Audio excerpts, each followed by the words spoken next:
नमस्कार दोस्तों, मैं अरुण झा शास्त्री ज्योतिष रेमेडीज फॉर यू में आपका स्वागत करता हूं। दोस्तों, आज का हमारा टॉपिक है वट सावित्री व्रत कथा और पूजा। दोस्तों, यह पूजा ज्येष्ठ अमावस्या के दिन मनाया जाता है। सर्वप्रथम वट सावित्री नाम क्यों पड़ा? पौराणिक मान्यता के अनुसार सती सावित्री ने वट वृक्ष यानी बरगद के पेड़ के नीचे अपने मृत पति सत्यवान को जीवित किया था, इसलिए इसका नाम वट सावित्री पड़ा। सर्वप्रथम सधवा स्त्री हाथ में पान, सुपारी, पुष्प, रोली, अक्षत एवं द्रव्य दक्षिणा लेकर मम वैधव्यादि सकल दोष परिहारार्थम ब्रह्म सावित्री प्रीत्यर्थम सत्यवत सावित्री प्रीत्यर्थम च वट सावित्री व्रत महं करिष्ये। इसे वट वृक्ष के नीचे अर्पण करें। पुनः हाथ में जल, रोली, अक्षत, पुष्प लेकर ओम अभैदव्यम च सौभाग्यम देहि त्वं मम सुब्रते पुत्रान् पौत्रांश्च सौख्यं च गृहानार्घ्यम नमोस्तुते। यह अर्घ वट वृक्ष में चढ़ा दें। उसके बाद फल, मिठाई, वस्त्र, धूप, दीप अर्पण कर हाथ में फूल लेकर कथा सुने। भद्र देश के राजा थे जिनका नाम अश्वपति था। भद्र देश के राजा अश्वपति के कोई संतान नहीं थी।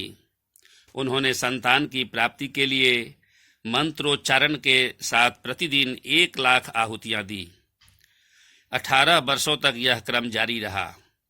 उसके बाद सावित्री ने प्रकट होकर वर दिया कि राजन, तुझे एक तेजस्वी कन्या पैदा होगी। सावित्री देवी की कृपा से जन्म लेने के कारण से कन्या का नाम सावित्री रखा गया। कन्या बड़ी होकर बेहद रूपवान हुई।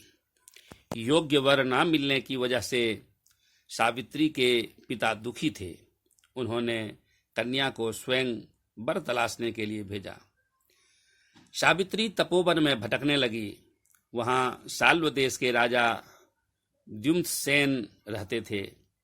क्योंकि उनका राज्य किसी ने छीन लिया था, उनके पुत्र सत्यवान को देखकर सावित्री ने पति के रूप में उनका वरण किया। ऋषिराज नारद को जब यह बात पता चली तो वह राजा अश्वपति के पास पहुंचे और कहा कि हे राजन, यह क्या कर रहे हैं आप? सत्यवान गुणवान हैं, धर्मात्मा हैं और बलवान भी हैं, पर उनकी उम्र बहुत छोटी है, वह अल्पायु हैं। 1 वर्ष के बाद ही उनकी मृत्यु हो जाएगी। ऋषिराज नारद जी की बात सुनकर राजा अश्वपति घोर चिंता में डूब गए। सावित्री ने उनसे कारण पूछा तो राजा ने कहा, पुत्री, तुमने जिस राजकुमार को अपने वर के रूप में चुना है वह अल्पायु है। तुम्हें किसी और को अपना जीवन साथी बनाना चाहिए। इस पर सावित्री ने कहा कि पिताजी, आर्य कन्याएं अपने पति का एक बार ही वरण करती हैं। राजा एक बार ही आज्ञा देता है और पंडित एक बार ही प्रतिज्ञा करते हैं और कन्यादान भी एक बार ही किया जाता है। सावित्री हठ करने लगी और बोली कि मैं सत्यवान से विवाह करूंगी। राजा अश्वपति ने सावित्री का विवाह सत्यवान से कर दिया।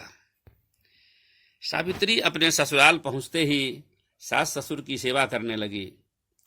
समय बीतता चला गया। नारद मुनि ने सावित्री को पहले ही सत्यवान की मृत्यु के दिन के बारे में बता दिया था। सत्यवान के मृत्यु के लिए बता दिया था। वह दिन जैसे जैसे करीब आने लगा, सावित्री अधीर होने लगी। उन्होंने 3 दिन पहले ही उपवास शुरू कर दिया। नारद मुनि द्वारा कथित निश्चित तिथि पर पितरों का पूजन किया। हर दिन की तरह सत्यवान उस दिन भी लकड़ी काटने जंगल चले गए। साथ में सावित्री भी गई। जंगल में पहुंचकर सत्यवान लकड़ी काटने के लिए एक पेड़ पर चढ़ गए। तभी उसके सिर में तेज दर्द होने लगा। दर्द से व्याकुल सत्यवान पेड़ से नीचे उतर गए। सावित्री अपना भविष्य समझ गई। सत्यवान के सिर को गोद में रखकर सावित्री सत्यवान का सिर सहलाने लगी। तभी वहां यमराज आते दिखे। यमराज अपने साथ सत्यवान को ले जाने लगे। सावित्री भी उनके पीछे पीछे चल पड़ी। यमराज ने सावित्री को समझाने की कोशिश की कि यही विधि का विधान है, लेकिन सावित्री नहीं मानी। सावित्री की निष्ठा और पति परायणता को देखकर यमराज ने सावित्री से कहा कि हे देवी, तुम धन्य हो, तुम मुझसे कोई भी वरदान मांगो। सावित्री ने कहा कि मेरे सास ससुर वनवासी और अंधे हैं, उन्हें आप दिव्य ज्योति प्रदान करें। यमराज ने कहा ऐसा ही होगा, जाओ अब लौट जाओ। लेकिन सावित्री अपने पति सत्यवान के पीछे पीछे चलती रही। यमराज ने कहा देवी तुम वापस जाओ। सावित्री ने कहा भगवान, मुझे अपने पति देव के पीछे पीछे चलने में कोई परेशानी नहीं है, पति के पीछे चलना मेरा कर्तव्य है। यह सुनकर उन्होंने फिर से उसे एक और वर मांगने के लिए कहा। सावित्री बोली, हमारे सास ससुर का राज छिन गया है, उसे पुनः वापस दिला दें। यमराज ने सावित्री को यह वरदान भी दे दिया और कहा अब तुम लौट जाओ। लेकिन सावित्री पीछे पीछे चलती रही। यमराज ने सावित्री को तीसरा वरदान मांगने को कहा। इस पर सावित्री ने 100 संतानों और सौभाग्य का वरदान मांगा। यमराज ने इसका वरदान भी सावित्री को दे दिया। सावित्री ने यमराज से कहा कि प्रभु, मैं एक पतिव्रता पत्नी हूँ और आपने मुझे पुत्रवती होने का आशीर्वाद दिया है। यह सुनकर यमराज को सत्यवान के प्राण छोड़ने पड़े। यमराज अंतर्ध्यान हो गए और सावित्री उसी बट वृक्ष के पास गई जहां उसके पति का मृत शरीर पड़ा था। सत्यवान जीवंत हो गया और दोनों खुशी खुशी अपने राज्य की ओर चल पड़े। दोनों जब घर पहुंचे तो देखा कि माता पिता को दिव्य ज्योति प्राप्त हो गई है।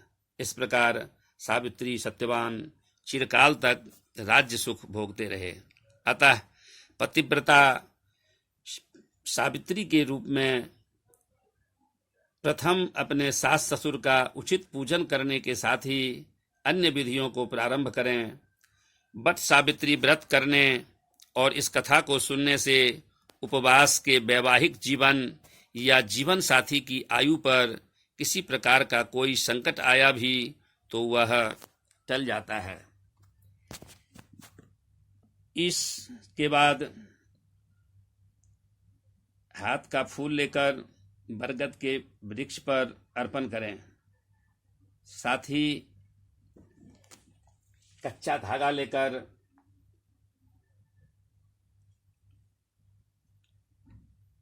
बरगद के पेड़ में बांधकर यथा शाखा प्रशाखाभिर्वृद्धोषित्वं महीतले तथा पुत्रस्यैव पौत्रस्यैव संपन्नं कुरु मा सदा। इस मंत्र को पढ़ते हुए प्रदक्षिणा करें। धन्यवाद।